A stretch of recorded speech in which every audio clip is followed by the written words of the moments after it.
ক্লাসে তোমাদের সবাইকে স্বাগত জানাই। আজ চলে এসেছি আরো একটি ইন্টারেস্টিং ভিডিও নিয়ে, সেটা হচ্ছে এরার। এরার তোমাদের যে কোনো পরীক্ষার জন্য অত্যন্ত গুরুত্বপূর্ণ একটি প্রশ্ন, যেটি ইউনিট এবং ডাইমেনশন চ্যাপ্টারের ভেতরে পড়ে। আজকেই আমাদের ইউনিট এবং ডাইমেনশনের সবকটা টপিক কভার হয়ে যাবে। তোমরা প্রত্যেকটা ভিডিওকে একবার ভালো করে রিভিশন করে নেবে পরীক্ষা দিতে যাওয়ার আগে। প্রথম কোশ্চেন দেখো বলেছে, the percentage error in the measurement of mass and speed are 2% and 3% respectively. The error in the measurement of kinetic energy, তাহলে তোমাকে সবার আগে কাইনেটিক এনার্জির ফর্মুলাটা জানতে হবে।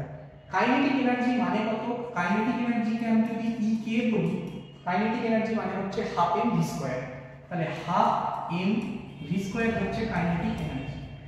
এবার এই ধরনের এরার ক্যালকুলেট করতে গেলে আমাদেরকে লগ নিতে হয়, লগ অফ ই কে। এটা মানে হয়ে গেল কত? Log of m plus 2 log v plus minus করাটা বুদ্ধিমানের কাজ, কেন নিচে 2 আছে, তোমাদেরকে শেখানোর জন্য আমি এটাকে লিখছি লগ অফ 2। কিন্তু সবসময় মাথাতে রাখবে কনস্ট্যান্ট টার্মের কোনো এরার হয় না, কনস্ট্যান্ট টার্মের কোনো এরার হয় না, তাহলে এটা এরার ক্যালকুলেশনের সময় 0 হয়ে যাবে। তাহলে এটাকে আমি লিখতে পারি ডেল্টা ইকে বাই ইকে, এই কোয়ান্টিটিটা হলো delta M by M plus 2 into delta V by V. এই টার্মটার কোনো কন্ট্রিবিউশন আসবে না। এবার তোমাকে বলেছে মাস মেজারমেন্টে 2% এরার, তাহলে এখানে তুমি 2% প্লাস 3% হচ্ছে স্পিড মেজারমেন্ট এরার, তাহলে 2 ইনটু 3%, তাহলে 3 গুণ 6 আর 2 হয়ে গেল 8%, that is 8% is the error. তাহলে অপশন সি হলো তোমার কারেক্ট উত্তর। এই কোশ্চেন কিন্তু নিটে দেখতে পাওয়া গেছে, নিটে এই কোশ্চেন দেখতে পাওয়া গেছে।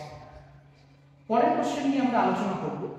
বলেছে a student measures the distance traversed in free fall of a body. Free fall মানে কোনো একটা বস্তুকে যদি ফেলে দেওয়া হয়, সে যদি এই ডিসটেন্স কভার করে, তাহলে আমরা h is equal to formula জানি ut plus half gt square. এটা হলো formula.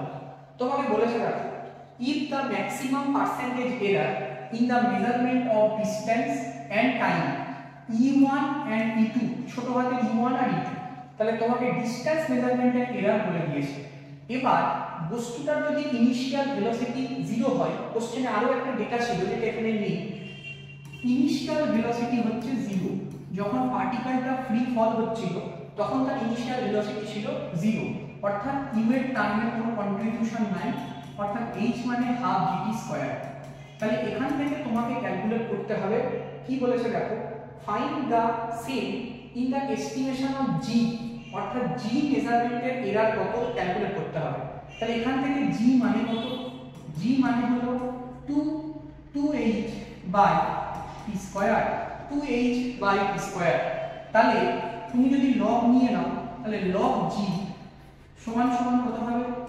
log 2 plus log h minus 2 log t। তাহলে যখন আমি পার্সেন্টেজ এরার করব, সব সময় মানতে রাখবো এরার কোনোদিনও নেগেটিভ হতে পারে না। তাহলে এখান থেকে ডেল্টা g বাই g সমান সমান কনস্ট্যান্ট টার্মের জন্য 0 কন্ট্রিবিউশন, তাহলে delta h by h plus 2 into delta t by t। এবার তোমাকে অঙ্কতে বলে দিয়েছে দেখো, maximum percentage error in the measurement of ডিসটেন্সে e1, তাহলে এই ডেল্টা h বাই h হয়ে গেল কত? e1। আর বলে দিয়েছে টাইম মেজারমেন্ট এরার e2, তার মানে 2 e2। অপশনে দেখো option C is the correct answer, e1 plus 2 e2। এই ধরনের নিউমেরিক্যাল ছাড়াও ডেটা দিয়ে কোশ্চেন দিতে পারে পার্সেন্টেজ এরারের জন্য। তাহলে এই ধরনের প্যাটার্নের কোশ্চেন কিন্তু পরীক্ষাতে এসে থাকে। থার্ড আমরা অন্যরকম প্যাটার্নের একটি কোশ্চেন করার চেষ্টা করছি। দেখো তোমাকে বলেছে the time intervals measured by a clock, একটা ঘড়ি 5টা সময়কে মেজার করেছে। কি কি তোমার কাছে ডেটা দেখো বলে দিয়েছে, t1 1.25 second, t2 1.24 second, t3 1.27 second, t4 1.21 second আর t5 1.28 সেকেন্ড। এবার বলেছে what is related percentage error in the observation. এই কোশ্চেনের প্যাটার্ন নিচে দেখতে পাওয়া যায় JEE এর আগের বারে, অর্থাৎ 2024 এর শিফটে দুটো তিনটে কোশ্চেন এরকম দেখতে পাওয়া গেছে, তাই এই কোশ্চেনটা মন দিয়ে পড়ো। প্রথমেই তোমাকে কি করতে হবে, এই টোটাল টাইমের মিন বা অ্যাভারেজ বার করতে হবে। তাহলে এখানে অবজারভেশন কটা, অবজারভেশন 5টা, তাহলে টি অ্যাভারেজ সমান কত হবে, T1 plus T2 plus T3 plus T4 plus T5 divided by 5। এইবার তুমি ভালো করে ভাবো, দেখো এখানে 1.25, তুমি যদি সবকটাকে যোগ করতে যাও তাহলে তোমার সময়টা বেশি লেগে যাবে। তাই আমি কি করে বলবো, দেখো 1.25, এটা 1.24, এটা 27, এটা 28, এটা 21। তাহলে তুমি যদি মনে মনে দেখে যদি বুঝতে পারো এর অ্যাভারেজ ভ্যালু হয় 24 বা 25 মতো হবে, কি করে, এখানে 1.28, তাহলে 25 যদি আমি ধরি তাহলে এই 28টা কতটা বেশি, 28টা বেশি হচ্ছে 0.03 বেশি। তার মানে এই 0.03টা যদি আমি এখানে দিয়ে দিই তাহলে এই ভ্যালুটা হয়ে যাবে 1.24, আর এইখানে 1.24 অলরেডি হয়ে আছে, এর দেখো এখানে 0.02 বেশি। তাহলে আমি যদি এখানে একটা 0.1 আর এখানে একটা 0.1 দিয়ে দিই তাহলে প্রত্যেকটা ভ্যালুই কিন্তু 1.25 এর সাথে সমান। তুমি এভাবে ভাবতে পারো, অথবা তুমি ক্যালকুলেশন করে নিতে পারো। ক্যালকুলেশন মানে 1.25 plus 1.24 plus 1.27 plus 1.21 plus 1.28 divided by 5। তুমি হিসাব করে দেখো এটা অবশ্যই 1.25 এর সাথে সমান। তাহলে এটা যদি 1.25 হয় তাহলে তোমাকে এবার রিলেটিভ এরার বার করতে হবে, অর্থাৎ ডেল্টা T1, অর্থাৎ প্রথম মেজারমেন্টে এরার কত।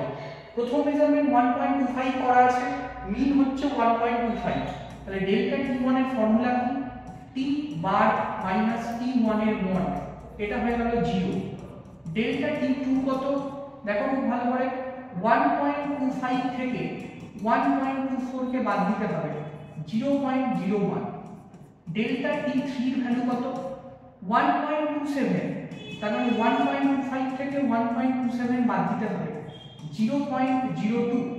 তারপরে ডেল্টা T4, এটা হলো 1.25 থেকে 1.21 বাদ দিতে হবে, 0.04, এবং ফাইনাল টার্ম 1.28, তাহলে ডেল্টা T5 হয়ে গেল 0.03।